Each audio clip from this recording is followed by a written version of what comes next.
And in my opinion, the extraterrestrials were the giants, and they had sex with humans. And slowly, for generation, we became smaller. Truth can often be more astonishing than fiction, and there are instances where people refuse to accept facts no matter the evidence presented. In this video, we'll delve into two groundbreaking discoveries that are significantly challenging the way scientists understand human history. Some experts are struggling to explain these findings as they directly clash with long-held stories that have been taught as facts to students for many years. Unfortunately, we're in an era where stories sometimes hold more sway than actual evidence. Scientific authorities have been even demonstrating a willingness to protect their important narratives. Recently, there was a worldwide buzz about the identification of a new species of ancient human in China. The fossilized skull at the center of this excitement is notably large, as reported by CBS News. This discovery raises an intriguing question. Could these findings be connected to the concept of Nephilim? Could this be evidence supporting their existence? In ancient stories like in the Book of Enoch, there's a tale about creatures called the Nephilim. These are said to be huge beings born from a group of angels who had done bad things by having relationships with human women. These Nephilim were described as giants who cause a lot of trouble and destruction on earth. God didn't like what these angels and Nephilim were up to, so he sent his special archangels to fix things and bring them back to order. One archangel named Michael confronted the leader of the fallen angels, while another, Raphael, caught an angel who had taught human things that they weren't supposed to know. Another archangel, Uriel, warned a man named Noah about a big flood that was coming and told him to build a huge boat to save himself, his family, and some animals. Archangel Gabriel was in charge of dealing with the Nephilim, and he made them fight against each other until they were gone. Because of all of this, the giants disappeared, but their spirits didn't. They turned into evil spirits and stuck around on Earth. God allowed them to stay as a way to punish people for what had happened. There's another book, the Book of Giants, that tells a similar story from the point of view of the giants. In that book, a giant named Malway and his friends had nightmares that meant bad things were coming. They asked Enoch for help, and he told them they could change and be forgiven, but they didn't listen. So God sent a flood to get rid of them, and angels hunted down any who survived. The Nephilim are really interesting because they teach us about the dangers of mixing things that aren't supposed to be mixed and what can happen when we do wrong things. They also show us what people in ancient times thought about evil and what happened after we died. The term Nephilim originates from ancient Hebrew language, where it means fallen ones. People also called them giants or the sons of God. These Nephilim were thought to be exceptionally tall and strong, which surely made an impression on the people of that era. Their immense size and power must have been quite intimidating. These beings were often linked with violence and caused widespread destruction, making them both fearsome and intriguing figures. These captivating stories about the Nephilim can be found in various ancient texts, including the Book of Genesis, the Book of Enoch, and the Book of Giants. These writings provide us with insights into how different cultures and historical periods understood and depicted these enigmatic beings. Nevertheless, despite the information we have, many mysteries about the Nephilim still remain. These stories leave us with numerous unanswered questions, adding to the allure and mystique that surrounds these ancient and puzzling legends. As we explore these accounts, we found ourselves on a journey to uncover more about the Nephilim and the world they inhabited. The Nephilim are a puzzling bunch mentioned in the Bible, but their origins aren't completely clear.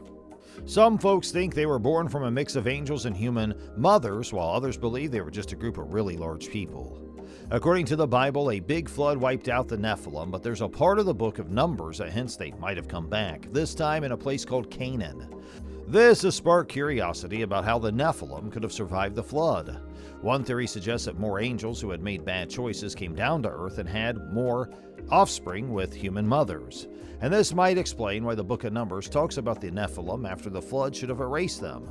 Another idea proposes that the Nephilim could have been the descendants of Canaan who got a curse from Noah. When Canaan got this curse, it might have affected the kids too. Some people believe that Canaan's brother's sons married Canaan's daughters, and this might have upset God and led to a new generation of Nephilim. Yet, we don't have solid proof for either of these ideas. The Nephilim continue to be a mysterious puzzle, and we might never really know for sure where they truly came from. Exploring these ancient riddles can help us better understand the fascinating stories of the past. An alternative viewpoint proposes that the scouts mentioned in the Book of Numbers might have mistakenly identified tall individuals from Canaan as Nephilim, or even conjured up the entire story. Driven by fear, Moses dispatched these scouts to explore Canaan and provide a report about its inhabitants and conditions. Upon their return, they spread a negative account, asserting that they had encountered Nephilim among the Canaanites. It's plausible that their apprehension of the fortified cities, formidable men, and challenging landscape could have led them to magnify or misinterpret their observations. One theory suggests that the flood chronicled in the book of Genesis was not a worldwide catastrophe, but rather a localized event. According to this perspective, only a specific geographical area was affected by the flood, allowing some Nephilim to persist in regions untouched by the deluge. Advocates of this theory argue that the biblical text does not explicitly state the global extent of the flood. They point to the rich use of vivid language in Genesis chapter 6 through 8, which could be the metaphorical rather than strictly literal. However, counterarguments to this theory stress the strong universal language employed in the biblical text, implying that the flood encompassed the entire earth. Additionally, the inclusion of a diverse array of animals on Noah's Ark, including land creatures and birds, implies a broader, global flood scenario. These creatures might have naturally sought higher ground in the face of a local flood. Another increasingly discussed perspective suggests that Nephilim genetics could have endured through the wives of Noah's sons. However, this idea relies on inference and lacks explicit support from the biblical text. Arguments favoring this view often involve reading into the text rather than deriving conclusions directly from it, and this viewpoint suggests that the Nephilim survival may have involved some extraordinary means.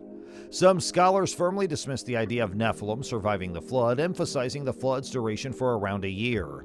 They argue that any breathing creatures or individuals not on Noah's Ark would not have survived the cataclysm. This viewpoint hinges on the belief that the flood was an all-encompassing event, leaving no room for the survival of Nephilim or other beings. An alternate theory proposes that the Nephilim could have survived the flood through extraordinary means. Some suggest they might have been skilled swimmers or clung to the exterior of Noah's Ark.